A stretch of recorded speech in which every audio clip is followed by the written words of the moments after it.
Buenas a todos. Ya saben, los números del canal están muy mal. Eso se debe a que el algoritmo nos ha castigado y también nos ha castigado el público por la falta de asiduidad de los videos, ¿no? Entonces estoy ahí, estoy ahí abajo, estoy ahí abajo y voy a ver qué se puede hacer.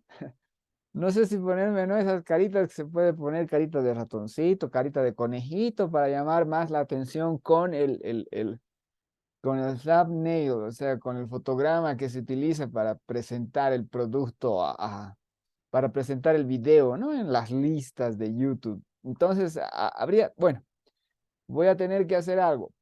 Por otra parte, la tan mentada y mencionada y de la que hemos hablado tanto tiempo, crisis, está ya en todas partes.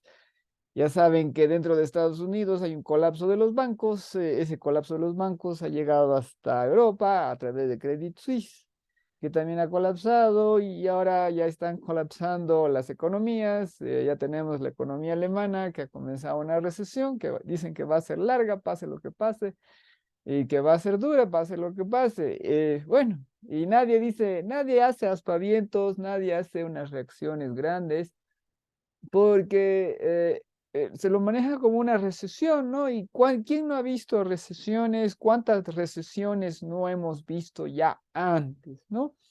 En otras palabras, en este momento no hay ninguna diferencia de acuerdo a ese tipo de lectura. Bueno, entonces, por otras partes, por otra parte, la bendita crisis se está extendiendo por todas partes y de mala manera, ¿no? O sea, por ejemplo, en mi país ya hay una inflación en ciertos productos y en ciertas cuestiones bastante molestosa. Estamos hablando de una inflación que duplica el precio de ciertas cosas, ¿no? Por el momento es cuestiones aisladas y obviamente cada región, cada parte tiene sus propios problemas particulares. Por más que digamos que en Latinoamérica haya una generalidad de ineptitud, una ineptitud de las personas que están supuestamente a cargo del país, son una banda de incompetentes. Entonces, bueno, ojalá, ojalá hagan lo que tienen que hacer y debido a que los problemas no surgen de la nada y sabemos qué es lo que se debe hacer cuando surgen ese tipo de problemas. Entonces hay que ver por dónde puedes tocar tú, por dónde puede tocar alguien, por dónde se puede jalar la oreja antes de que nos jalen los bolsillos. La situación en Argentina a mí me parece ya casi incomprensible, pero ya sabemos que los países pueden aguantar, o mejor dicho, pueden padecer unos niveles de hiperinflación verdaderamente, verdaderamente eh, sorprendentes. Por si acaso hablamos de unos números de, ya saben, 600.000 al año, algo así, ¿no? 300.000% al año. Los máximos récords. Bueno, damas y caballeros, entonces, en un panorama como este, a ratos nos da las ganas de adoptar una de las actitudes posibles, uno de los mecanismos de defensa ante los problemas. Mucho se menciona que son dos los mecanismos de defensa ante un problema. Entonces, digamos, este es el problema, entonces este eres tú, entonces viene el problema y tú, ¿qué puedes hacer? Y entonces se maneja dos opciones. Vamos a hablar de que hay tres. Y, y bueno, entonces, ¿cuál es la primera opción? La primera opción es pelear, ¿no? Entonces viene el problema y tú peleas y vamos a ver si logras, ¿no? Pelear y derrotar al problema, digamos. Entonces, pelear es la primera opción. Entonces, la segunda opción es que viene el problema, tú ves de que el problema es más grande que tus capacidades para enfrentarte con él y por lo tanto te rajas, ¿no? Entonces eso es lo que se llama huir, ¿no? Entonces, pelear o huir. Entonces, en inglés es flight or fight, ¿no? Fight or flight. ¿no? Por hacer un juego con las Fs y si no me equivoco, supongo que en algún estudio que se abordó eso sobre cuestiones psicológicas, ¿no? Por si acaso tiene que ver con las drogas segregadas por nuestros cerebros, eh, de que ante el problema, entonces tu cerebro, ¿no? Reacciona segregando drogas de alguna manera y una de ellas, ¿no? Te permite pelear y la otra, exactamente la misma, por si acaso, las mismas drogas te permiten huir. En otras palabras, son las adrenalinas, ¿no? Las adrenalinas, los tipos, es ese tipo de drogas que le dan más resistencia, más fuerza a tu cuerpo en ese momento. Entonces, digamos, tú tienes en cualquier ejército, cualquier situación, ese momento, ¿no? En el que el soldado está aguerrido, pero ve rápidamente si vale la pena seguir o no. Y entonces el momento en que colapsa la moral, se podría decir, ¿no? Entonces es por una falta de adrenalina. Por si acaso, nosotros sabemos estas cuestiones de drogas desde muchísimo tiempo atrás y es por eso que durante la Segunda Guerra Mundial, durante lo que es la guerra en Francia, durante la guerra en Francia, Bélgica, ¿no? Eh, el fin del Sitzkrieg, la guerra relámpago contra los países occidentales de Holanda, Bélgica y Francia, ¿no? Les dieron anfetaminas de diversos, bueno, les dieron anfetaminas a las tropas alemanas para que vayan y peleen con más fuerza, ¿no? Entonces, sabemos esos mecanismos de droga y todo lo demás. Entonces, aquí hay dos respuestas posibles. Problema, enfrentarte al problema o huir del problema. Pero hay una tercera respuesta. Hay una tercera respuesta y es lo que se llama la víctima, ¿no? El placer de la víctima. Sabemos que la víctima, eh, cualquier víctima, digamos, de un asalto u otro tipo de situaciones, tiene unas reacciones bastante extrañas. Bueno, no extrañas, pero sino por ejemplo, lo hemos estudiado con los secuestros, ¿no? Con los secuestros masivos, que lo llaman el síndrome de Estocolmo. Entonces, ¿cuál es el síndrome de Estocolmo? Es que hubo un secuestro, precisamente en Estocolmo, y entonces los secuestrados, ¿no? Comienzan a simpatizar con las personas que los han secuestrado, porque los secuestradores, si no me equivoco, lo hacen por una acción política. Y entonces, ¿no? Los secuestrados comienzan primero, ¿no? Asustados, ¿no? Van a hacer lo que les digan, pero asustados, ¿no? O sea, obligados. Pero de pronto comienzan a participar, ¿no? A participar con sus captores, ¿no? Entonces, ese tipo de análisis lo llamaron el síndrome de Estocolmo. El placer de la víctima va exactamente por el mismo lado. Pero entonces, ¿por qué se da? Entonces, ¿cómo puede ser una tercera respuesta al problema?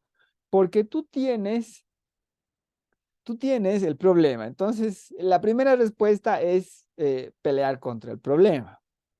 La segunda dicen, no, huir del problema. Pero hay la tercera, y la tercera es aceptar tu derrota. Entonces viene el problema, te derrotan y por lo tanto tú te conviertes en víctima y aceptas y sufres y aguantas lo que tenga que venir, ¿no? Y ahí obviamente pueden surgir todos ese tipo de cosas que podríamos calificar como síndrome de Estocolmo, que es simpatizar con aquel que te ha derrotado, con aquel que te ha capturado, con aquel que te ha raptado, ¿no? Entonces, ¿y por qué hay ahí un placer de la víctima? Por si acaso es equivocado hablar de placer de víctima, no y sí, pero hablemos un poco rápidamente de por qué es una respuesta. Fácil, es la respuesta que se da cuando te derrotan, ¿no? En otras palabras, peleas y te derrotan. Entonces, la víctima surge ya antes de pelear. ¿No? En otras palabras, ¿para qué voy a pelear si me van a ganar? Entonces, esa es la víctima. Esa es la reacción. ¿Y por qué tenemos esta reacción posible en nuestra psique? La tenemos porque son como miembros de la tribu, no todos somos machos alfa, ¿no? Y entonces aquel que desafía al macho alfa y si es derrotado por el macho alfa, entonces tiene que aceptar su posición dentro de lo que es el conglomerado biológico al que se pertenece. Y entonces ahí es que tú tengas, ¿no? La persona que fácilmente acepta al nuevo rey, al nuevo mandamás, sea quien sea, ¿no? En otras palabras, y también es el que acepta la posición de secundaria después de la derrota. Entonces, esa posición, esa tercera posición, la posición de derrotado, la posición de víctima, es bastante compleja. Ya saben de que no quiero extenderme más en estos videos, eh, pero ¿cuál es la lectura posible? Entonces, hay una lectura positiva de esto. Eh, una es positiva. Bueno, mejor dicho, vayamos a la lectura positiva. La lectura positiva es que aquel que está derrotado reconoce su posición respecto, su poder frente al problema, ¿no? Y por lo tanto, cuando tú tienes un poder menor que el de tu problema, entonces te reconoces en una posición de víctima y por lo tanto te toca aguantar, ¿no? Aguantar lo que venga con el problema que te ha derrotado.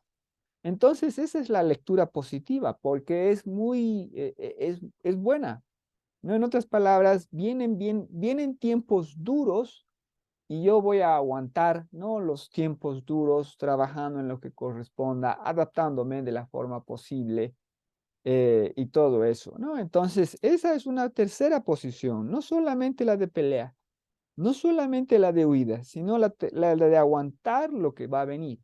Entonces, esa postura o esa acepción de esta posibilidad es buena, ¿no? Porque te obliga a ti a soportar, ¿no? Y obviamente con todo tu bagaje personal de todas de todos los recursos que tú tengas para soportar eso. Pero la segunda lectura, la segunda lectura de la misma situación, en otras palabras, la postura de víctima, es negativa, ¿no? ¿Y cuál sería esta versión negativa? Es cuando tú aceptas simplemente lo que está sucediendo. En otras palabras, viene el problema, te derrota el problema, pero en vez de buscar comprender el problema, en vez de reunir fuerzas para volver a pelear, ¿no? Ese tipo de cosas, eh, tú simplemente aguantas y renuncias, por lo tanto, a desafiar de nuevo al problema. Y entonces ahí es cuando tú tienes a la mala víctima, a la mala víctima que acepta su sufrimiento en vez de buscar soluciones. En otras palabras, se queda así en vez de buscar alguna respuesta. Y es por eso que los psicólogos con esta lectura, ¿no? Contra esta lectura, la rechazan, ¿no? Y no les gusta la actitud de víctima, ¿no? Porque esta actitud de víctima pasiva permite que el problema siga, ¿no? No importa si es un problema dentro del hogar, no importa si es cualquier otro tipo de problema. Y entonces ahí tenemos, y claro, entonces la persona que está en una condición de víctima no está presentando respuesta, no está buscando una respuesta y lo único que hace es sufrir, ¿no? Que no es la condición de víctima, no es la respuesta que se buscaría, ¿no? Porque el problema si te derrota y te convierte en derrotado, no necesariamente te convierte en víctima. ¿Por qué? Porque tú no eres el rey, no eras el rey, y ahora sirves simple y llanamente al otro rey. Pero qué mal y qué feo es eso cuando viene porque cuando tenías un buen rey, y ahora viene un mal rey y ese rey te hace daño y en vez de que tú te busques levantar, entonces tú simplemente lo sirves, ¿no? Entonces esa es la situación negativa de víctima, la posible postura, reposturación del sujeto ante el problema. Por si acaso, nosotros tenemos un montón de posturas de víctimas, es eh, ¿dónde está el placer ahí? ¿Dónde están los beneficios y todo lo demás? Porque ya no tienes por qué responder. Y es una tragedia de que haya un montón de ideas de victimización negativa. En otras palabras, un país que está mal, ¿no? Un país que está mal, eh, no, se hace la población se hace la víctima y dice, ah, pero es que en este país no sabemos hacer las cosas, que en este país no sabemos llevar adelante los procesos, ¿no? O sea, pobrecitos de nosotros, ¿no ve? Ese es el consuelo, porque no podemos hacer nada, porque no se puede hacer nada, lo cual es falso. Siempre ha sido falso y todo lo demás. Vean este problema que es el más grande de los problemas, esta gran crisis económica que viene en absolutamente todos los lados, que la comprendemos bien, que la sabemos, la conocemos bien y le debemos dar respuesta. Entonces, dense cuenta, ¿no? La víctima es la esposa que nadie me va a ayudar, no puedo hacer nada, yo no soy buena para nada y por lo tanto sigo sufriendo con mi esposo. Que no me quiere y que me trata mal, ¿no? Ese tipo de actitud es sumamente negativo y ese tipo de actitud, por si acaso, la pueden obtener no solamente los individuos, sino los países, las regiones y los habitantes, los seres humanos de todo el bendito planeta, que pareciera que están queriendo adoptar este desastre como si fuese algo más que viene y nos golpea. ¿Por qué? Porque, bueno, los seres humanos no somos dueños del universo. Cuando la verdad es que todo esto se debe a una irresponsabilidad sumamente grave por parte de precisamente nosotros, los seres humanos, y nosotros vamos a tener que darles respuesta. Entonces, debemos renunciar a cualquier postura de víctima y tenemos que ir de nuevo a pelear contra el problema, lo cual va a demostrar ser bastante difícil. Pero no tenemos otra opción, no tenemos otra opción, porque en este caso, huir no se puede y la posición de víctima tampoco corresponde. Muchísimas gracias, como siempre, por su atención y ya veré yo cómo salvo al pobrecito canal del olvido entre los millones y millones de minutos de eh, disponibles en YouTube. Pues hasta la próxima.